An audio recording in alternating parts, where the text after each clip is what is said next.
Entendí que de las personas que se habían inscrito, a continuación haría uso de la palabra Fernando Mazzaro. ¿Así? Sí, señor. ¿Qué tal? Buenas tardes a todos. Me ubico acá para que todos puedan verme. Buenas tardes. Bueno, creo que han hecho una presentación bastante completa. Por ello, tal vez preferiría invertir la cosa y dejar que ustedes puedan hacer todas las preguntas que consideren pertinentes y que crean necesarias, dudas, cosas que quieren evacuar. Seguramente deben tener un montón de dudas. Yo he hecho parte del trabajo y de la evaluación de la tecnología estrictamente desde el punto de vista técnico, y eso es lo que podemos ofrecerles. Así que no sé si tienen alguna pregunta concreta o alguna de estas cuestiones acerca de la contaminación, o acerca de lo que es la tecnología, o acerca de el por qué la planta se instala en este nodo, o alguna pregunta por el estilo. Concejal Pérez. Buenas, ¿qué tal? Gracias por estar. Bueno, no, justamente esas eran las dudas que se presentaron, o más que dudas, para algunos eran afirmaciones, que esta planta contaminaba no solo con el desperdicio de su funcionamiento, sino que también era de una importante peligrosidad para todos los que viven alrededor, no solamente por sus emanaciones, sino también por el combustible que utilizan y por los grandes tanques que se ven cuando uno pasa por la ruta. Nos gustaría que nos hable de eso en principio, que eran los mayores cuestionamientos que tenía la planta. Perfecto. Bueno, creo que en un primer momento vale aclarar un concepto que es general para cualquier planta. Digamos, el riesgo cero o la contaminación cero no existe, ¿no? Nosotros mismos como personas, en nuestro día a día, digamos, tenemos un nivel de riesgo en nuestro propio estar o existir dentro de la ciudad. Entonces, lo que se hace técnicamente es minimizar y acotar esos riesgos, minimizar y controlar esas emisiones, para que las dosis que se generan no puedan presentar un problema para la sociedad, para el ambiente, etc. Digamos, eso como primero, o sea, riesgo cero no existe, contaminación en nada de lo que hagamos. Nuestra propia existencia tiene esa problemática. Ahora bien, creo que es legítimo hacerse esas preguntas, sobre todo los que no son especialistas, empiezan a ver equipamiento, tecnología, o empiezan a ver grandes construcciones, y empiezan a hacerse un montón de preguntas, que son las mismas que nos hacemos nosotros, los ingenieros, pero que bueno, nos dedicamos a estudiar la respuesta. En ese marco creo que hay varios aspectos que se pueden tratar, y se puede explicar cómo se han ido minimizando o acotando técnicamente esos riesgos, que después se acompañan con normativa y con legislación y con controles, ¿no? Para verificar que tanto en la etapa de la construcción como en la etapa de operación y de funcionamiento, todas esas normativas se cumplan y permitan mantener esos niveles de riesgo muy por debajo de lo que puede representar o puede llegar a representar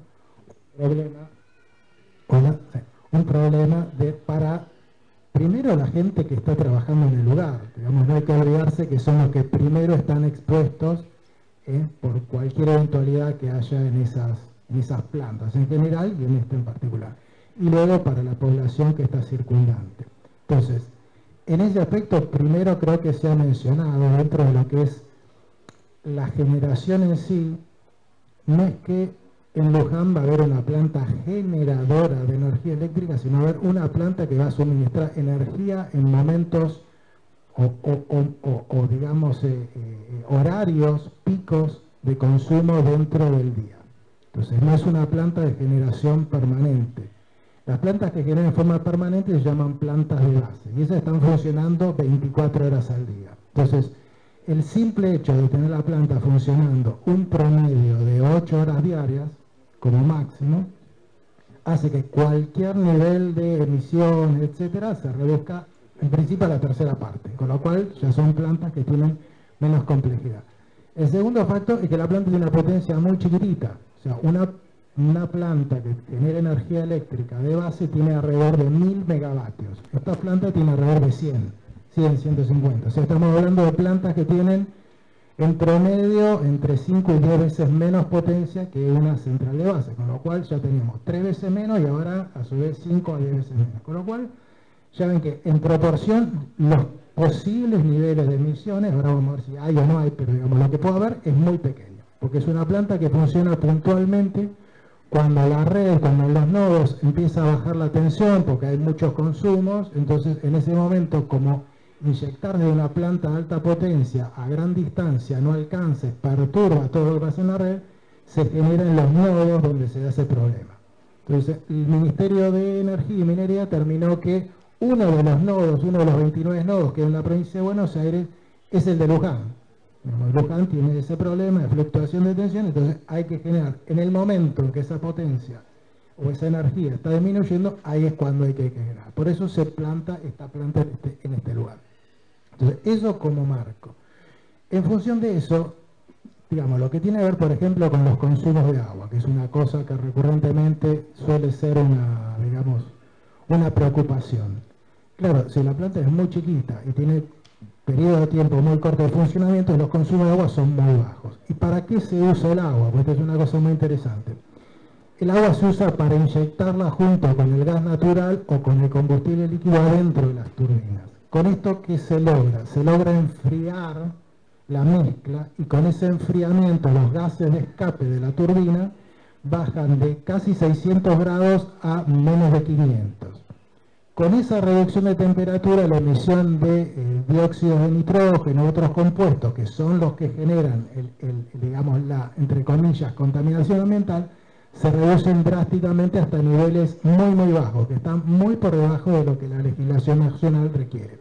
A esto se referían con el tema este de que sí, es tecnología de última generación. Si las turbinas, que son duales, pueden funcionar con gas natural o combustible líquido, y que además inyectan agua desmineralizada, permiten tener los niveles más bajos que se conocen hasta el momento, tanto en radiación térmica como en emisión de particulados.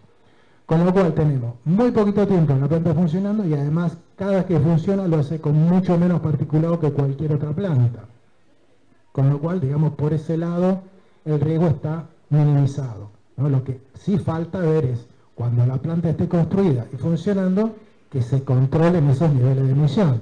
Entonces, para eso hay una legislación a nivel nacional que requiere que la planta tenga inspecciones en forma permanente, que haya auditorías en forma permanente por terceros, hay universidades que también participan en esas auditorías, hay entes del propio ENRE, Enargas, etc. O sea, hay constantemente auditorías para revisar que eso ocurra. Respecto a lo que son las emisiones de contaminantes o efluentes líquidos, en realidad la planta no tiene efluentes o tiene muy pocos. El único, entre comillas, efluente es el rechazo del agua desmineralizada. Es decir, el agua cuando se desmineraliza, el agua limpia o casi pura que sale por un lado, genera una pequeña corriente de agua que concentra las sales que le fuimos tirando al otro. Entonces lo que se hace con esa agua es se tienden a recuperar esas sales, y cuando ya no se pueden recuperar más, se hace disposición final en tambores. Entonces, para eso lo mismo, hay un control, hay un balance de masa para saber cuánta sal se generó, cuánta tiene que ir a disposición final, o sea, todo eso queda registrado. Y la planta en realidad lo que está siendo vertido es muy poca agua, pero ya agua que se agotó en su proceso de limpieza, pero que no sirve para, digamos, generar agua desmineralizada, que es de altísima calidad, digamos. Supera en varias decenas de veces la calidad del agua que nosotros los humanos consumimos, ¿no? Eso es porque si hay un material particulado en esa agua dentro de la turbina, la temperatura, la velocidad de función de la turbina, rápidamente la erosiona y la termina destruyendo. Así que tenemos el tema de emisiones, tenemos el tema de agua, tenemos el tema de efluentes. Respecto al tema de lo que es el peligro hidrogeológico, bueno, esto como la extracción de agua es muy poquita que se hace, está por un porcentaje ínfimo de que la autoridad del agua autoriza hacer. O sea, el problema que se puede dar con la extracción de agua, ¿cuál es? Usted tiene las napas de donde se extrae por debajo del suelo, no es una única napa, son varias. Hay una que está muy cerquita del suelo, estará a unos 5 metros, una cosa así, que es la que normalmente la gente saca para tomar el agua que usa en su vivienda. Pero la de uso industrial va a 20, 30, 40 o 50 metros de profundidad, son otras napas. Entonces lo que se cuida es que no haya una infiltración de una napa a la otra. Por eso es que cuando hay una perforación profunda, se cuida el caudal de agua que se saca. Ese caudal es la autoridad del agua la que determina en función de la cuenca, la superficie que hay, etcétera, la cantidad de agua que se puede sacar. La central está sacando un porcentaje muy chiquitito. ¿Por qué? Porque en realidad no la usa como una industria, sino simplemente para hacer una pequeña inyección dentro de la turbina. Con lo cual, el cono que se genera de depresión cuando se extrae el agua tiende a ser muy chiquitito, y cualquier afectación de esa napa superficial que sacan los vecinos no la ven, porque eso se reduce a un área de afectación de 50 metros alrededor del pozo, que está dentro de la propia central. O sea que estamos bastante lejos de lo que podría llegar a afectar eventualmente a los vecinos. Con lo cual, ahí tampoco es que tenemos un posible problema. Respecto a los tanques de combustible, los tanques almacenan, en realidad lo que se usa es gas natural, que viene todo por tuberías a presión. Entonces ahí los riesgos están controlados con los sistemas de seguridad. No se almacena gas, pero se usa. Al mismo tiempo que va llegando, se modifica la presión, se limpia para que no afecte las turbinas y nada, se usa, no se almacena. El que es líquido, simplemente como aquí bien aclararon, está por si llega a haber un corte de gas. ¿Por qué?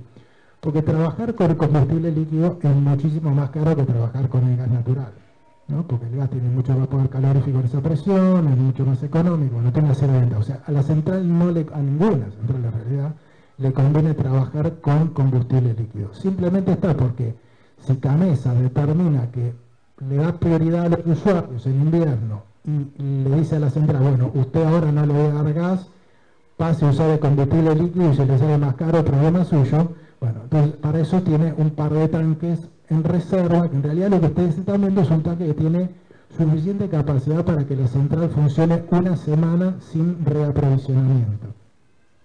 Es muchísimo, normalmente es más. Si la central está normalmente funcionando en horas pico, esa central puede llegar a tener hasta 2 y 3 semanas de capacidad de reserva, lo cual es muchísimo. Es muy difícil de que estén los tanques totalmente llenos, salvo que se haga una reserva o una provisión para el invierno, y los consumos son muy bajos.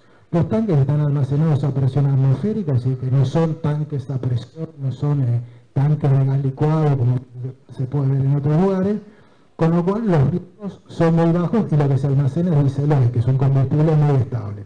O sea que la central en ese aspecto tiene menos nivel de riesgo si tiene todas las instalaciones como corresponde, con todos los controles correspondientes, etcétera, etcétera. Tiene un menor nivel de riesgo que una estación de servicio. Es así de simple, porque el estar simplificando el despacho de combustible hace que haya menos emisiones de volátiles, que eso es lo que tiene riesgo cuando usted almacena el combustible. Así que creo que hemos más o menos repasado todos los posibles riesgos. El tema del ruido. El tema del ruido es una buena pregunta y es una válida y legítima pregunta, pero las centrales termoeléctricas que funcionan en base a turbinas de gas, justamente ese es su punto fuerte, el bajo nivel de emisiones de ruidos. Las centrales, para que usted se dé una idea, yo no le voy a empezar a explicar curvas de decibeles, etcétera, porque no es para marearlo, pero para que tenga una idea práctica, si usted está en el portón de entrada de la central, va a escuchar un zumbido de fondo que puede ser como el ventilador de su casa, pero cuando está en el más bajito de la velocidad. Usted se alejó 50 metros y ya no escucha más nada. Ese es el nivel de ruido de la central. Sí, se nos decía, hay una escuela a unos 800 metros que iba a haber problemas con esa escuela.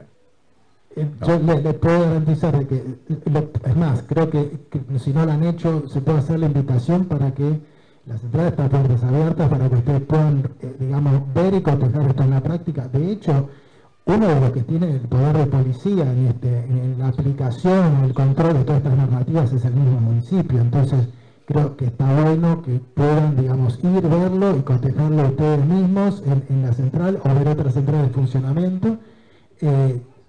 O sea que esto se puede ver y se puede cotejar. El nivel de ruido no es un problema.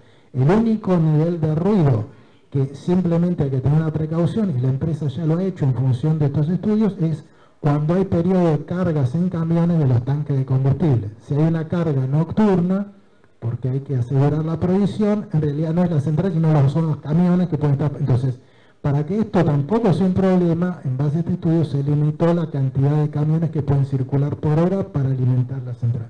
Por eso es que se ha hecho esta capacidad, digamos, un poquito más sobrada para no tener esa problemática. Con lo cual, digamos, creo que de acá en más, vuelvo a insistir, contaminación cero o emisión cero no existe, tratamos de tender hacia eso, pero digamos, los mismos humanos participamos de ese proceso, es imposible no generarlo, pero la central tiene todos los elementos necesarios de seguridad, por lo menos a nivel proyecto. Sí queda ver, bueno, cuando se construya, que efectivamente estos han sido puestos en práctica y cuando esté en funcionamiento, hacer los controles que corresponden para verificar que todo funcione como corresponde. Si todo esto funciona así, entonces no es un riesgo y no es un problema. Si obviamente no funcionan así, sí, puede ser un riesgo, pero bueno, para eso están los controles, los distintos organismos nacionales, provinciales, y ustedes mismos como municipio para ejercer el poder de policía de esas normativas.